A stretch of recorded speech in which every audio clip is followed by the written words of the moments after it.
So hello guys, welcome to my channel Marketing Basics yet again. Today we are going to explore chapter 1 enterprise in further detail as we spoke about the last time. Please remember before you start this course that ideas without action are useless, as said by the famous Helen Keller. Moving forward, as we saw the overview last time, we discussed and spoke briefly about business activity. This time around, we're going to speak about economic problems and opportunity costs and how they play a role in setting up your business. So, economic activity. To briefly go over economic activity, what it means is that there are limited resources out here on this globe. As you know, from minerals to hardware to software, everything is limited and the demand from customers is endless. Now, a consumer demand can originate from anywhere. It can be from individual consumers or it can be from mass industry level consumers as well. And therefore, a supplier or a manufacturer, be it for a product or a service, can only satisfy so much of the demand. Like they can only produce so much, right? So, the purpose of economic activity is essentially that manufacturers will try to do as best in their capability as possible to cater to customers' demands.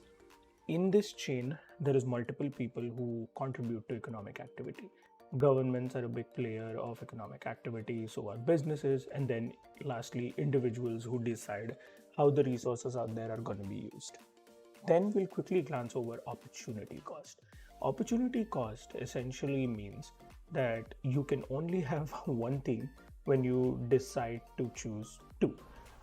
Very simply put, what it means is that they can only, anyone, either a customer or a business, can only pick one thing that they can get and they have to give up something else. In this, what you lose is known as the lost opportunity. That means a customer or a business, whatever they choose to receive, they will lose something in return. And this also applies to governments, individuals, and businesses. To give you a very good example of what you're going to lose, let's say we'll again go back to our very common example from last time, which is McDonald's. Let's say you're buying a burger from McDonald's and you want to know what's your opportunity cost. So when you buy it, what you're losing out is your money, and instead what you're getting is quick food. And what you're losing in return is that the burger won't be, let's say, not healthy enough compared to the home food that you cook. So in return of the burger, in return of a quick meal, which is what you're picking, your opportunity cost is your health or your money, because those are the two things you're going to be losing when you decide to choose or buy a burger from McDonald's.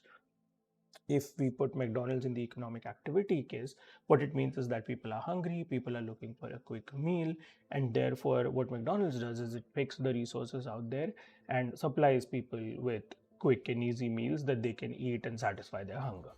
And therefore, it essentially, just like I said before, involves catering to both these topics, just involve catering to customer needs.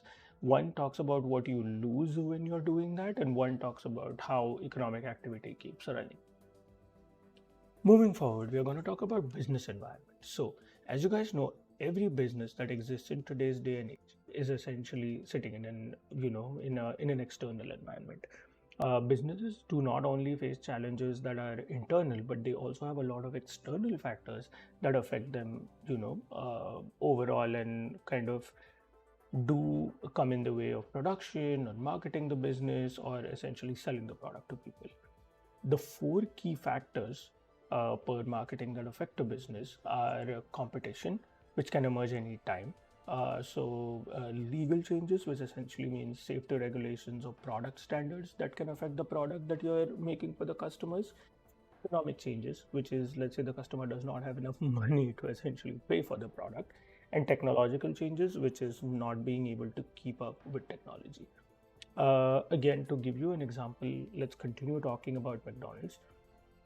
Competition for McDonald's would be anything from a Burger King to a Wendy's to any other fast food restaurants. Even a Vada Pav Wala, for example, is a competition for McDonald's because they are in the quick service restaurant category. Legal changes would be any food safety regulations that McDonald's does or does not follow internally inside in the back of their kitchen. Economic changes would be the customer spending power. So let's say a customer decides after a point in time that, hey, spending 60 rupees for a burger is not worth my time or not worth my money or my health. Instead, what I want to do is I want to source fresh ingredients for that 60 rupees and come back home and make that product for myself. And lastly, technological changes, which can be automating the process inside the kitchen. Let's say a burger takes 5 minutes to be made, but there is another system that makes it in 2 minutes. That can allow another chain to make the burgers faster and cater to more customer demands. Therefore, technology plays a huge, huge role whenever you're setting up a business. Any business, whenever you're launching it or creating a product, will always have challenges faced from the external and internal environment, and therefore it's very crucial for the business to be flexible. Anything that's inflexible would have a tough time, keeping their foot stable in this economy. Moving forward, let's understand the difference between a successful business and an unsuccessful business. Again, pretty simple. A successful business will understand their customer needs, whereas an unsuccessful business will not focus on their customer or not keep the customer as the center of the, of the business. A successful business will manage their operations properly, whereas an unsuccessful business will have a lack of operational efficiency. A successful business will have a flexible model. They will always be ready to adapt, like we came from our previous point. Whereas the unsuccessful one would, essentially lack financial resources or be not like wouldn't be ready to pivot at the right time. A successful business will have sufficient sources for money, whereas an unsuccessful business might not have the right management support or oversight, therefore, contributing to the downfall of the business. When we keep this in mind, let's look at two examples. A good example of a successful business would be DMart, which is in India. DMart essentially came into the public market understanding that the thing that Indian people love the most is offers. So they created a very no-frills store. Not a lot of design or drama. Instead, they just focused on giving out people offers. Something free on something, large discounts on things, and it's been working ever since. They have expanded on a huge level all the way throughout India and have managed to sustain not only through the early years but also through the pandemic very successfully. Whereas in comparison, an unsuccessful business would be Big Bazaar. Big Bazaar also came with the same concept, but they focused more on the frills and more on the beautification of the store versus the end product going to the customers, which is the products that you sell inside Big Bazaar. As a result of this, in spite of having a lot of financial backing and the ability to expand, they couldn't really do as well as a DMart is doing in today's day and age. To quickly talk about the types of businesses, we'll categorize them in four larger buckets. One would be something known as a local business. This is anything from your local kirana wala that you go to or a hair salon that you're visiting on a day-to-day basis. These are just local area-specific businesses.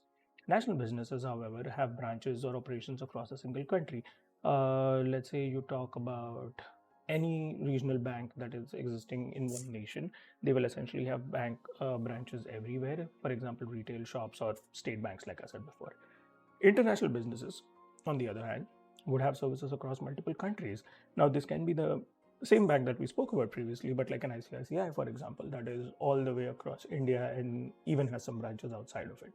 This will also, they will also facilitate their business with the latest technology in order to make sure that their product can sell outside.